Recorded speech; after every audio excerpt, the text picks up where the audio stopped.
నమస్తే INB news కి స్వాగతం. ముందుగా బులెటిన్ లో హెడ్లైన్స్.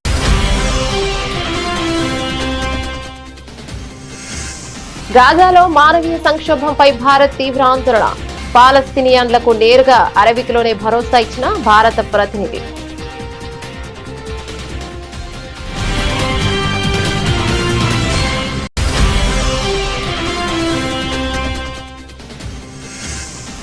క్లిష్టమైన వాతావరణంలో సరిహద్దులను కాపాడే సైనికులకు ఆధునిక వైద్య సేవలు. ఐరాస శాంతి పరిరక్షణలో భారత్ పాత్ర కీలకమన్న రాజ్నాథ్ సింగ్.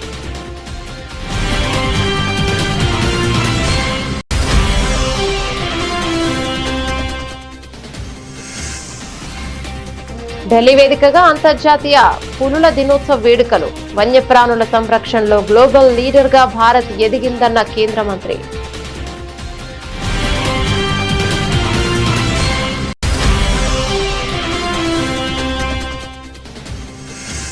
ఓణం వేళ కేరళ సీఎం వీడి సతీశన్ బంపర్ ఆఫర్. మార్కెట్ నిరోధక చర్యల కోసం 448 కోట్ల కేటాయింపు.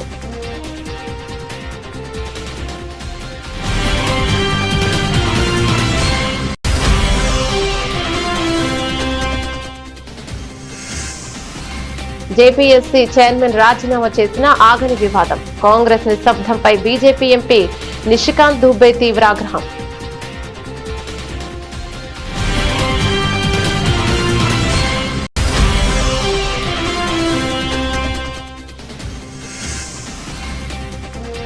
హిమాచల్లో 9 ఏళ్ల తర్వాత అద్భుత ఘట్టం.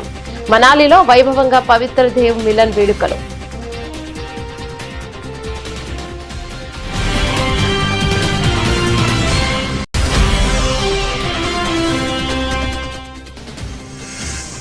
కేంద్ర మంత్రి శివరాజ్ సింగ్ చౌహాన్ తో సీఎం రేవంత్ రెడ్డి భేటీ. తెలంగాణకు 11.56 లక్షల పీఎంఏవైజీ ఇల్లు కేటాయించాలని విజ్ఞప్తి.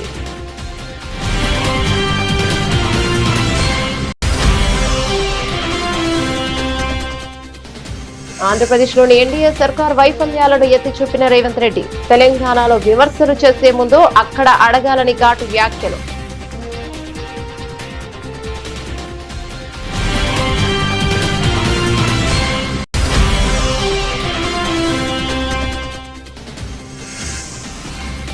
తెలంగాణ కంటే ఏపీ ప్రజలకే రేవంత్ రెడ్డిపై నమ్మకం ఎక్కువ.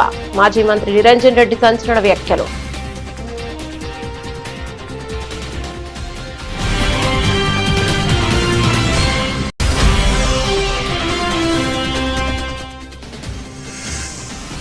పరీక్షల అక్రమాలకు చెక్ పెట్టే బిల్లుకు వైఎస్ఆర్సీపీ సంపూర్ణ మద్దతు. ఎంపీ గురుమూర్తి కీలక సవరణ డిమాండ్.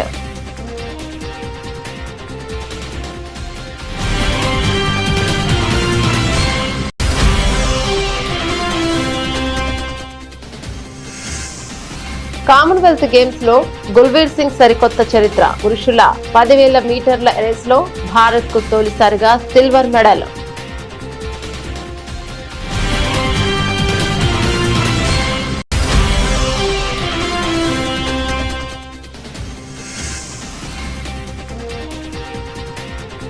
ఐటీ షేర్ల ర్యాలీ. భారీ లాభాల్లో Sensex.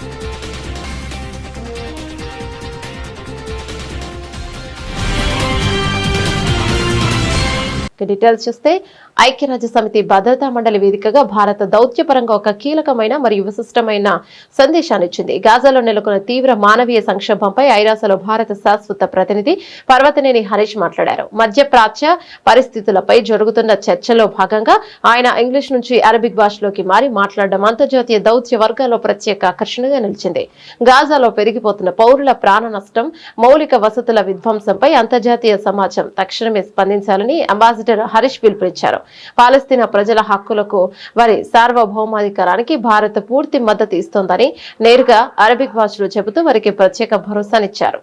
Madam President, we need to focus on the Strait of Hormuz, but also we need to focus on the tragic humanitarian situation in Gaza, the loss of civilian lives, the destruction of civilian infrastructure. These are some of the main concerns that the international community must focus on in an urgent manner and must act upon. We must fully support efforts by fully implementing Security Council resolutions, including Resolution 2803. India remains firmly committed to the efforts that impact in a positive way the lives of Palestinian civilians.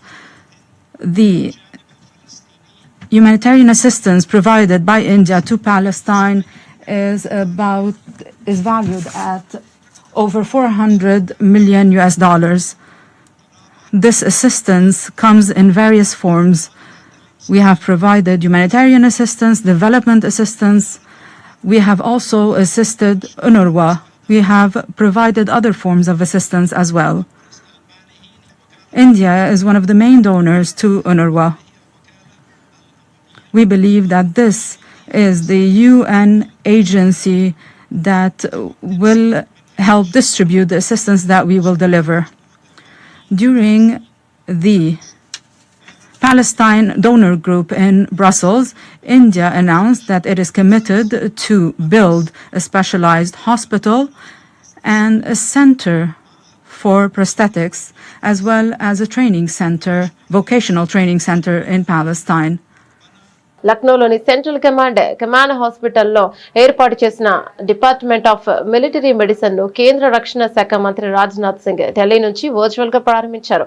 ఈ సందర్భంగా ఆయన మాట్లాడుతూ ప్రపంచంలోని అత్యంత క్లిష్టమైన ప్రాంతాలు, కఠినమైన వాతావరణ పరిస్థితుల్లో మన సైనికులు విధులు నిర్వహిస్తున్నారని కొనియాడారు.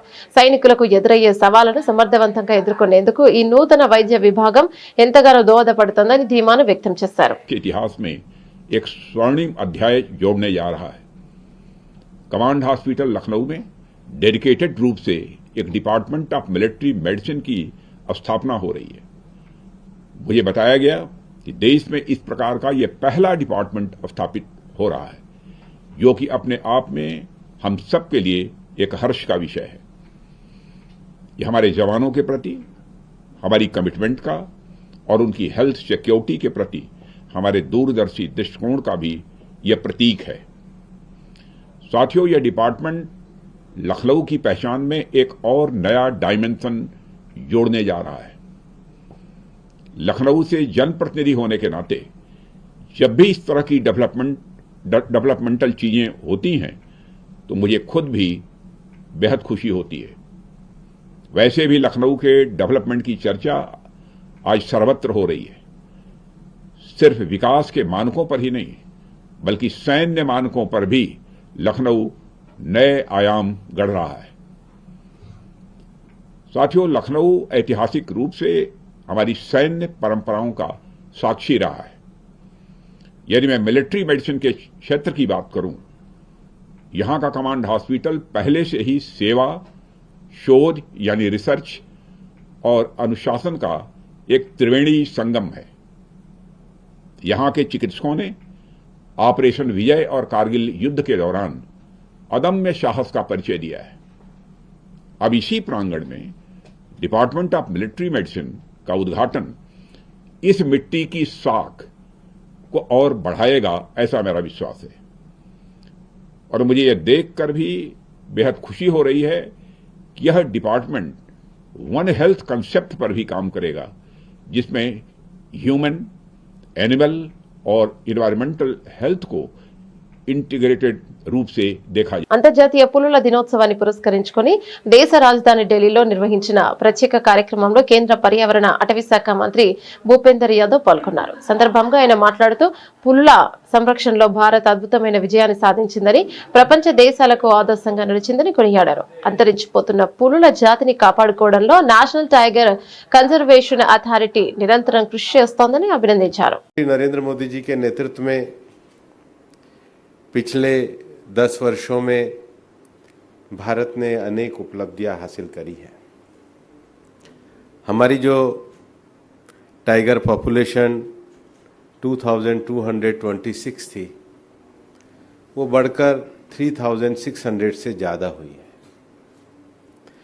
10 सालों में जो टाइगर रिजर्व्स की संख्या 2014 में 47 टाइगर रिजर्व्स होते थे, उनकी संख्या बढ़कर भी 58 हुई है.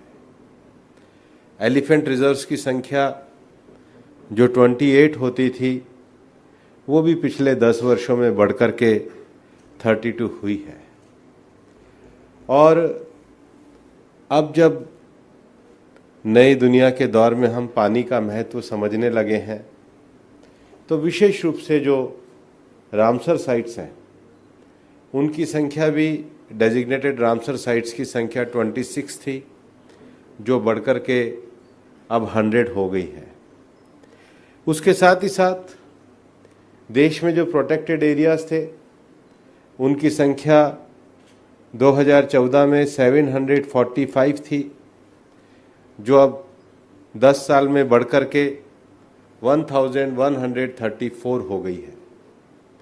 देश में जो नेशनल पार्क्स थे 2014 में उनकी संख्या 103 थी, अब बढ़कर के 106 हो गई है। वाइल्ड लाइफ सेंचुरी की जो नंबर थे वो 543 थे, जिनकी संख्या 10 सालों में बढ़कर के 574 हो गए हैं। कंजर्वेशन रिजर्व्स की जो संख्या 51 थी वो बढ़कर के अब 145 हो गई है।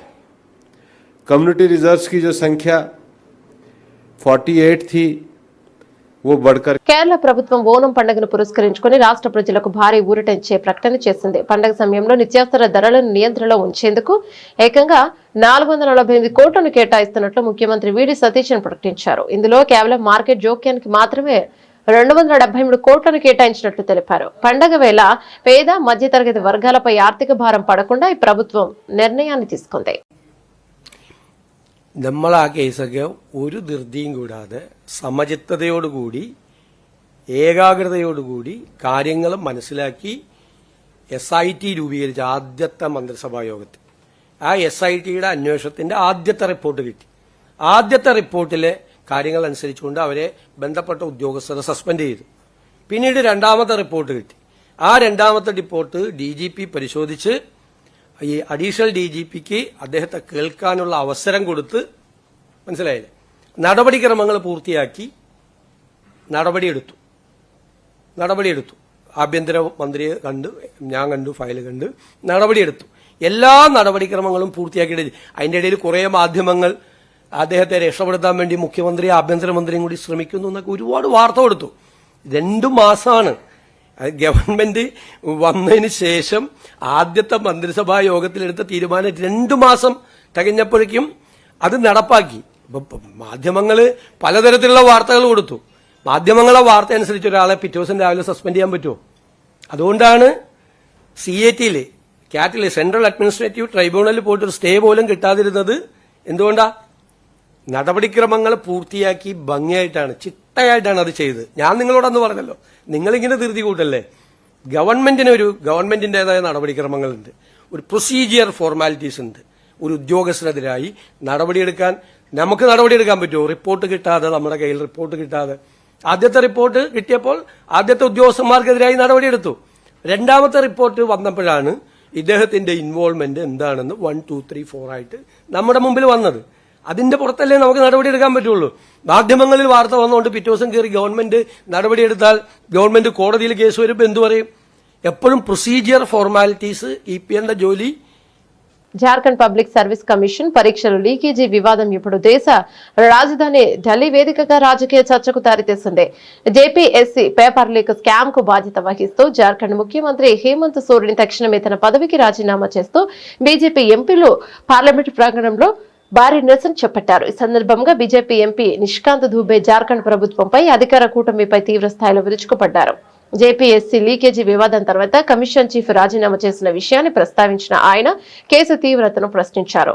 జేఎంఎం జనరల్ సెక్రటరీ భార్య ఇప్పటికీ జేపీఎస్సీ సభ్యురాలుగా కొనసాగుతున్నారని దూబే ఆరోపించారు. జార్ఖండ్ ప్రభుత్వంలో భాగస్వామిగా ఉన్న కాంగ్రెస్ పార్టీకి వారి రాజీనామాను డిమాండ్ చేసే ధైర్యం లేదని తీవ్రంగా విమర్శించారు. हेमंत सोरेन इस्तीफा दो, हेमंत सोरेन इस्तीफा दो। पार्टी दोहरा चरित्र बंद करो, बंद करो, बंद करो। कांग्रेस पार्टी दोहरा चरित्र दिखना करना बंद करो, बंद करो, बंद करो। अभी इसकी जांच चल रही है, लीपापोती चल रही है, सीआईडी जांच हुआ है, जो जेपीएससी के अध्यक्ष हैं उनका इस्तीफा हुआ है, लेकिन उसमें जो झारखंड मुक्ति मोर्चा के जो महासचिव हैं उनकी पत्नी खुद उसकी सदस्य है, अभी तक उसका इस्तीफा नहीं हुआ है। इसलिए झारखंड मुक्ति मोर्चा इसका लिपापोती करना चाहती है। जो हमारे अध्यक्ष जी ने कहा कि कांग्रेस में हैसियत हिम्मत नहीं है, ना खड़गे जी जा सकते हैं, ना राहुल गांधी जी जा सकते हैं, ना सोनिया गांधी जी, ना प्रियंका गांधी जी। यदि आप में नैतिकता है, हिम्मत है, तो अभी तो तत्काल चल रहा है। नीट का तो एग्जाम हो गया, प्रॉपर एग्जाम हो गया। नीट का जो दूसरा एग्जाम हो गया वो उसमें कोई अनियमितता नहीं थी, इसके बावजूद भी हमने छात्रों की बात मानी। शिक्षा मंत्री का इस्तीफा हो गया, हम ये कह रहे हैं कि कंपनसेशन देंगे। आप में यदि हैसियत हिम्मत है तो चलिए, नहीं तो आप लीपापोती कर रहे हैं। హిమాచల్ ప్రదేశ్ లోని పవిత్ర దేవతల భూమిలో 9 ఏళ్ల సుదీర్ఘ నిరీక్షణ తర్వాత అత్యంత అరుదైన పవిత్రమైన దేవుమిలన్ వేడుక వైభవంగా ప్రారంభమైంది. లాహోల్ లోయలోని శిష్యు గ్రామం నుండి ప్రారంభమైన రాజా ఘేపాన్ దివ్య యాత్ర మనాలి సమీపంలోని దుంగ్రీకి చేరుకుంది. సందర్భంగా స్వామివారిని దర్శించుకునేందుకు సాంప్రదాయ దేవుమిలన్ ఘట్టాన్ని ప్రత్యక్షంగా తిలకించేందుకు వందలాది మంది భక్తులు గ్రామీణులు తరలివచ్చారు. శనివారం ప్రారంభమైన ఈ 7 రోజుల సుదీర్ఘ పవిత్ర యాత్ర హిమాచల్ ప్రదేశ్ సంస్కృతి సాంప్రదాయాలకు నిదర్శనంగా నిలుస్తోంది. దుంగ్రీలో పూజారులు గ్రామీణుల నడుమ స్వామివారికి పవిత్ర ఆచారాలతో ఘన స్వాగతం పలికారు. దుంగ్రీలో దేవుమిలన్ ముగియడంతో రాజా ఘేపాన్ యాత్ర ఇప్పుడు తన అంతిమ గమ్యస్థానమైన చారిత్రాత్మక మలానా గ్రామం వైపు పయనమైంది. స్థానిక విశ్వాసాల ప్రకారం మలానా గ్రామ అధిష్టాన దైవమైన జమ్లు దేవత రాజా ఘేపాన్ కు అన్నయ్య వరుస అవుతారు. అయితే మలానాలో అన్నదమ్ములైన ఈ ఇద్దరు దేవతల దివ్య సమాగమం జరగనుంది. అయితే వందల ఏళ్ల నాటి ఈ ఆధ్యాత్మిక సాంప్రదాయం హిమాచల్ ప్రదేశ్ లోని వివిధ సంస్కృతులను ప్రజలను ఏకం చేస్తోందని భక్తులు భావిస్తున్నారు. राजा घेपन माता हडिम्बा और 18 नाग मनाली पहुंचे हैं माता हडिम्बा के पास। यहाँ से मलाना के लिए जाएंगे। राजा घेपन जी अपने भाई से जम्बू देवता से मिलने जाएंगे। जम्बू ऋषि से मिलेंगे, अपने बड़े भाई। कई सालों बाद 9-10 साल के बाद जाते हैं हमारे राजा जी सुख शांति के लिए, जो भी फसलें के बारे में वो उसी के लिए जाते रहे। वहाँ खगनाल होते हुए रुमसी होते हुए हम चंद्रखनी चढ़कर मलाना पहुंचेंगे और वहां पर हमारा मिलन होगा जम्बू ऋषि से, जो कि राजा घेपन और जम्बू ऋषि का बहुत ही बड़ा मिलन होता है। बड़ी मान्यता है जी। ये राजा घेपन जी खुद अपने उससे बोलते हैं कि हम मिलने जाएंगे और उन्हें मिलते हैं। తెలంగాణకు ప్రధానమంత్రి ఆవాస్ యోజన గ్రామీణ PMAY-G కింద 11.56 లక్షల ఇండ్లను కేటాయించాలని కేంద్ర గ్రామీణాభివృద్ధి వ్యవసాయ శాఖ మంత్రి శివరాజ్ కి ముఖ్యమంత్రి రేవంత్ రెడ్డి విజ్ఞప్తి చేశారు. రాష్ట్రంలో ప్రజాప్రభుత్వంలో అధికారంలోకి వచ్చిన తర్వాత పేదలకు సొంత ఇల్లు నిర్మించివ్వడానికి అధిక ప్రాధాన్యతనిస్తున్న విషయాన్ని కేంద్ర మంత్రి దృష్టికి తెచ్చారు. ఢిల్లీ పర్యటనలో భాగంగా ముఖ్యమంత్రి పలువురు ఎంపీలతో కలిసి కృషి భవన్ లో కేంద్ర మంత్రితో భేటీ అయ్యారు. ఈ సందర్భంగా ఇందిరమ్మ ఇండ్ల నిర్మాణాన్ని వివరించారు. గత ప్రభుత్వం PMAY-Gను వినియోగించుకోకపోవడంతో రాష్ట్రంలో గత 10 ఏళ్లు పేదలు సొంత ఇల్లు నిర్మించుకోలేకపోయారని ఇప్పుడు తీవ్ర డిమాండ్ నెలకొందని గ్రామీణాభివృద్ధి మంత్రిత్వ శాఖ రూపొందించిన ఆవాస్ ప్లస్ యాప్ ద్వారా రాష్ట్ర ప్రభుత్వం నిర్మించిన సర్వేలో 11,56,915 అర్హులైన గ్రామీణ కుటుంబాలను గుర్తించినట్లు ముఖ్యమంత్రి గారు వివరించారు. సాధ్యమైనంత త్వరగా తెలంగాణకి ఇల్లు కేటాయించాలని కేంద్ర మంత్రిని కోరారు. అల్లినో తీవ్ర వర్షాభావ పరిస్థితుల నేపథ్యంలో Viksit Bharat guarantee for Rozgar and Ajeevika mission లో అదనపు పనులను చేర్చాలని విజ్ఞప్తి చేశారు. ఫీజు రియంబర్స్మెంట్ బకాయిల అంశంపై తెలంగాణ ముఖ్యమంత్రి రేవంత్ రెడ్డి తీవ్ర స్థాయిలో విరుచుకుపడ్డారు. పొరుగున ఉన్న ఆంధ్రప్రదేశ్ ఎన్డీఏ ప్రభుత్వంలో పెండింగ్ లో ఉన్న బకాయిలను ప్రస్తావిస్తూ బీజేపీ తెలంగాణ అధ్యక్షుడు కిషన్ రెడ్డి, బీసీ సంక్షేమ సంఘం నేత ఆర్ కృష్ణయ్యలకు సీఎం నేరుగా సవాల్ విసిరారు. ఏపీలో 10,000 కోట్ల ఫీజు రియంబర్స్మెంట్ బకాయిలు నిలిచిపోయినా అక్కడ నోరు విప్పని నేతలు తెలంగాణ ప్రభుత్వాన్ని మాత్రమే లక్ష్యంగా చేసుకోవడంపై ఆయన ఆగ్రహాన్ని వ్యక్తం చేశారు. ఆంధ్రప్రదేశ్ లోని ఎన్డీఏ ప్రభుత్వం ముందుగా 10,000 కోట్ల ఫీజు రియంబర్స్మెంట్ బకాయిలను చెల్లించేలా చూడాలని, ఆ తర్వాతే తెలంగాణ ప్రభుత్వం గురించి మాట్లాడాలని సీఎం రేవంత్ స్పష్టం చేశారు. ఏపీలో జరుగుతున్న దానిపై మౌనంగా ఉంటూ తెలంగాణ ప్రభుత్వంపై మాట్లాడడం విపక్షాల ద్వంద్వ వైఖరికి నిదర్శనం అన్నారు. ఫీజు రియంబర్స్మెంట్ గురించి పదే తెలంగాణలో మాట్లాడుతారు. ఆర్ కృష్ణయ్య గారు ఏ రాష్ట్రానికి సంబంధించిన రాజ్యసభ సభ్యుడు? ఆంధ్రప్రదేశ్ రాష్ట్రానికి సంబంధించిన రాజ్యసభ సభ్యుడు. ఆంధ్రప్రదేశ్లో 10,000 కోట్ల రూపాయల ఫీజు రియంబర్స్మెంట్ బకాయి ఉంది. ఆర్ కృష్ణయ్య అక్కడ ప్రభుత్వంలో భాగస్వామి. ఎందుకు రామచంద్రరావు ఆంధ్రప్రదేశ్లో ఫీజు రియంబర్స్మెంట్ గురించి మాట్లాడాడు?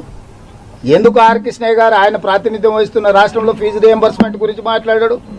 బీజేపీ వాళ్ళు ప్రజల అమాయకులు, మోసం చేయొచ్చు, అబద్ధాలు చెప్పొచ్చు అని అనుకుంటారు. మొట్టమొదట బీజేపీ నాయకులు సూచన చేస్తున్నా, కిషన్ రెడ్డి గారికి, రామచంద్రరావు గారికి, ఆర్ కృష్ణయ్య గారికి, ఆంధ్రప్రదేశ్ రాష్ట్రంలో మీ ఎన్డీఏ ప్రభుత్వం ఉంది. ఎన్డీఏ ప్రభుత్వం ఆంధ్రప్రదేశ్లో 100% ఫీజు రియంబర్స్మెంట్ చెల్లించిన తర్వాత తెలంగాణలో వచ్చి డిమాండ్ చేస్తే చూడడానికి బాగుంటుంది. లేకపోతే నవ్విపోదురుగా నాకేటి సిగ్గు అన్నట్టుగా మరీ దిగజారి వ్యవహరిస్తున్నారు బీజేపీ నాయకులు. కృష్ణా గోదావరి జలాల పంపిణీ మరియు ప్రాజెక్టుల నిర్వహణపై తెలంగాణ సీఎం రేవంత్ రెడ్డిపై మాజీ మంత్రి బీఆర్ఎస్ సీనియర్ నేత సింగిరెడ్డి నిరంజన్ రెడ్డి తీవ్రస్థాయిలో ధ్వజమెత్తారు. తెలంగాణ ప్రజల కంటే ఆంధ్రప్రదేశ్ వాళ్ళకే ముఖ్యమంత్రి రేవంత్ రెడ్డిపై ఎక్కువ నమ్మకం ఉందంటూ ఆయన చేసిన వ్యాఖ్యలు రాష్ట్ర రాజకీయాలు తీవ్ర దుమారం రేపుతున్నాయి. ఎల్నినో ప్రభావం ఉందంటూ తెలంగాణలో వరి వేయవద్దని చెప్తున్న ప్రభుత్వం పొరుగున ఉన్న ఆంధ్రప్రదేశ్ లో వరి సాగు ఎలా జరుగుతుందో సమాధానం చెప్పాలని నిరంజన్ రెడ్డి ప్రశ్నించారు.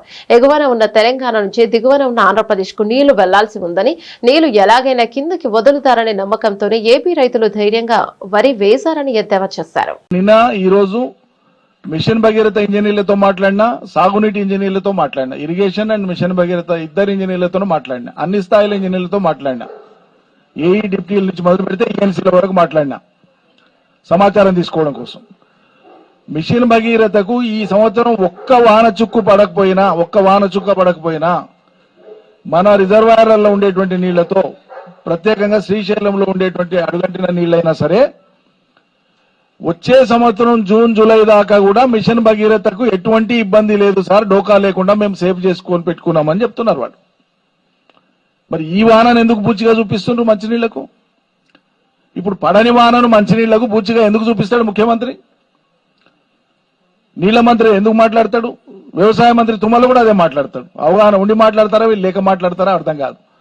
అంటే మీ చాతగానితనాన్ని కప్పిపుచ్చుకోవడం కోసం, మీకు అవగాహన లేక పైనుంచి ఎన్ని నీళ్లు వస్తున్నాయో, ఎన్ని వాడుకోవాలనో, ఏ పద్ధతిలో వాడుకోవాలనో ఈ తెలివి చూపించేటువంటిది ఆ శ్రద్ధ లేక మీరు ప్రజల్ని గందరగోళపరుస్తున్నారు.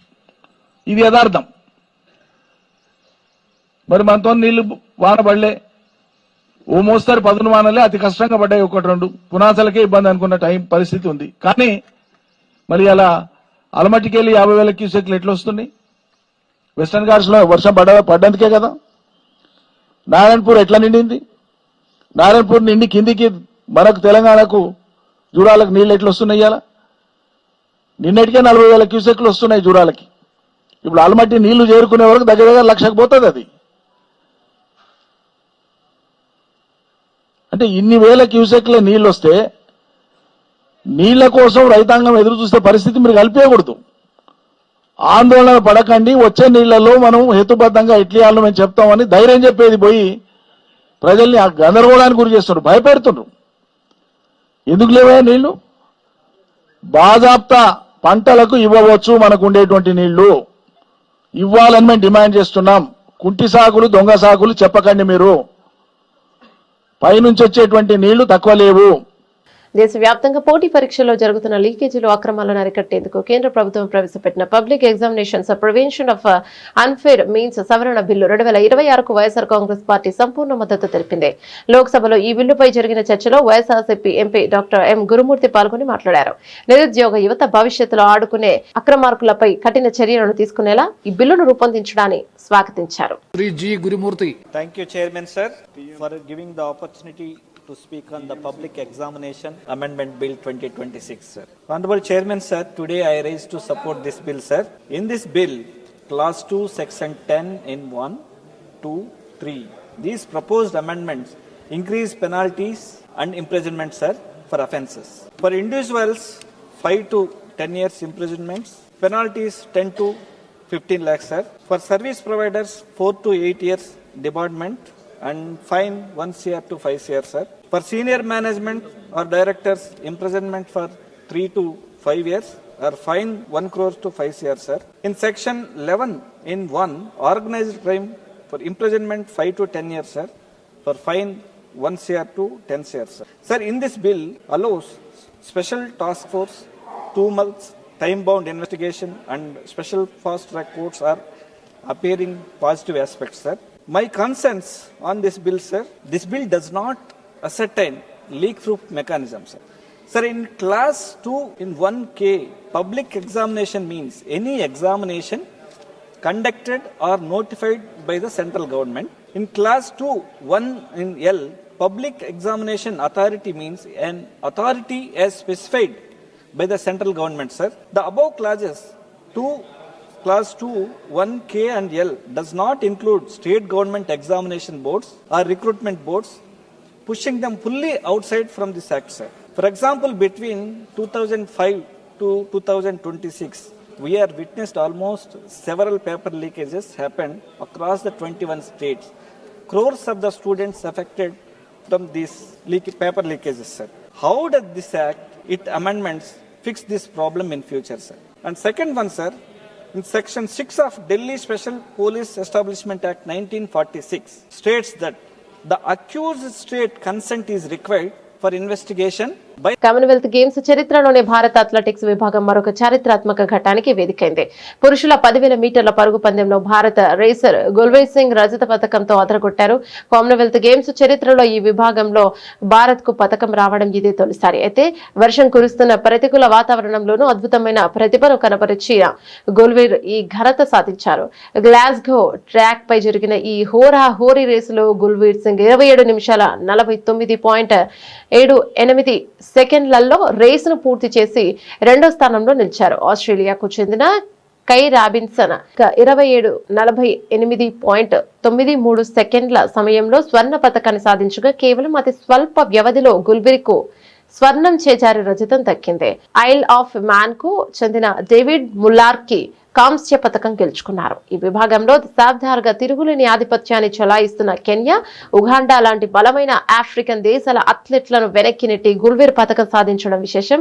తన అద్భుతమైన ప్రణాళిక, రేసు చివరి ల్యాబ్ లో కనబరిచిన వేగంతో గుల్వీర్ భారత్ కు మరొక ప్రతిష్టాత్మక పతకాన్ని అందించారు. ఐటీ షేర్లపై మదుపర్లు ఆసక్తి చూపుతుండడం సూచీలకు కలిసొస్తోందని బుధవారం ఐటీ సెక్టర్ ఏకంగా 2.5% పెరిగింది. మరోవైపు మంగళవారం విదేశీ మదుపర్లు 755 కోట్ల విలువైన షేర్లను కొనుగోలు చేశారు. అమెరికా ఫెడరల్ బ్యాంక్ వడ్డీ రేట్లను యథాతథంగా ఉంచబోతున్నట్లు వస్తున్న వార్తలు కూడా సానుకూలంగా మారాయి. డాలర్తో పోల్చుకుంటే రూపాయి మారకం విలువ బలపడింది. నేపథ్యంలో సెన్సెక్స్, నిఫ్టీ భారీ లాభాలు కదలాడుతున్నాయి. గత సెషన్ ముగింపు 76,765తో పోల్చుకుంటే బుధవారం ఉదయం దాదాపు 600 పాయింట్ల లాభంతో మొదలైన సెన్సెక్స్ ఆ తర్వాత మరింత పైకి ఎగబాకింది. ఉదయం 9:40 సమయంలో సెన్సెక్స్ 761 పాయింట్ల లాభంతో 77,527 వద్ద కొనసాగుతోంది. మరోవైపు నిఫ్టీ కూడా సెన్సెక్స్ బాటలోనే కదలాడుతుంది. ప్రస్తుతం 219 పాయింట్ల లాభంతో 24,204 వద్ద ఉంది. బులెటిన్ ముగించే ముందు హెడ్లైన్స్ మరోసారి.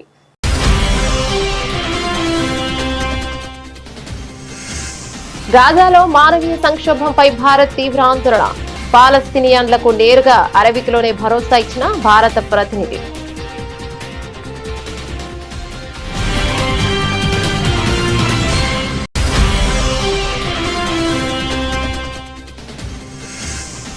క్లిష్టమైన వాతావరణంలో సరిహద్దులను కాపాడే సైనికులకు ఆధునిక వైద్య సేవలు.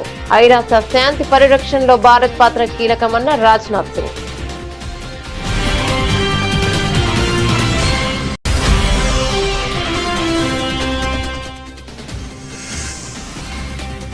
ఢిల్లీ వేదికగా అంతర్జాతీయ పులుల దినోత్సవ వేడుకలు. వన్యప్రాణుల సంరక్షణలో గ్లోబల్ లీడర్ గా భారత్ ఎదిగిందన్న కేంద్ర మంత్రి.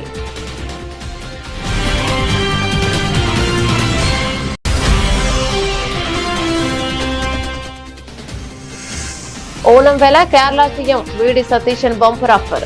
మార్కెట్ నిరోధక చర్యల కోసం 448 కోట్ల కేటాయింపు.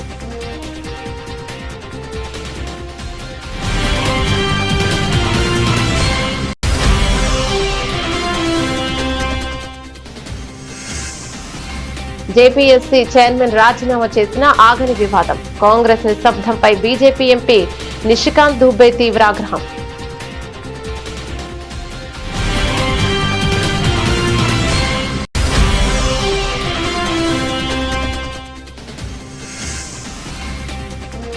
హిమాచల్లో 9 ఏళ్ల తర్వాత అద్భుత ఘట్టం. మనాలిలో వైభవంగా పవిత్ర దేవ్ మిలన్ వేడుకలు.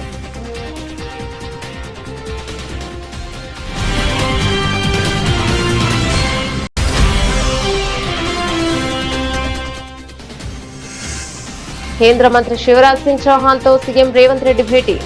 తెలంగాణకు 11.56 లక్షల PMAY-G ఇల్లు కేటాయించాలని విజ్ఞప్తి.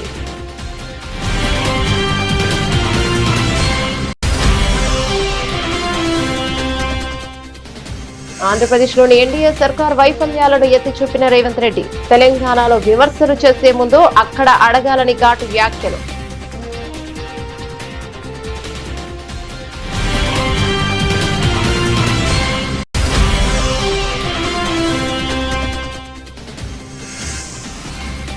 తెలంగాణ కంటే ఏపీ ప్రజలకే రేవంత్ రెడ్డిపై నమ్మకం ఎక్కువ.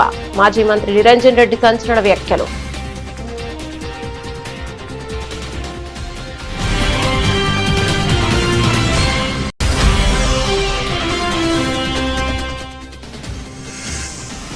పరీక్షల అక్రమాలకు చెక్ పెట్టే బిల్లుకు వైఎస్ఆర్సీపీ సంపూర్ణ మద్దతు. ఎంపీ గురుమూర్తి కీలక సవరణ డిమాండ్.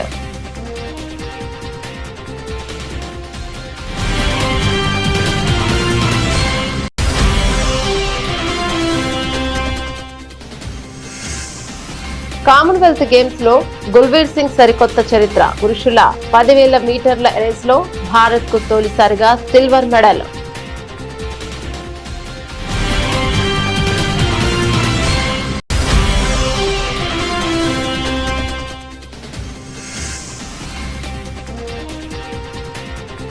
ఐటీ షేర్ల ర్యాలీ, భారీ లాభాల్లో సెన్సెక్స్.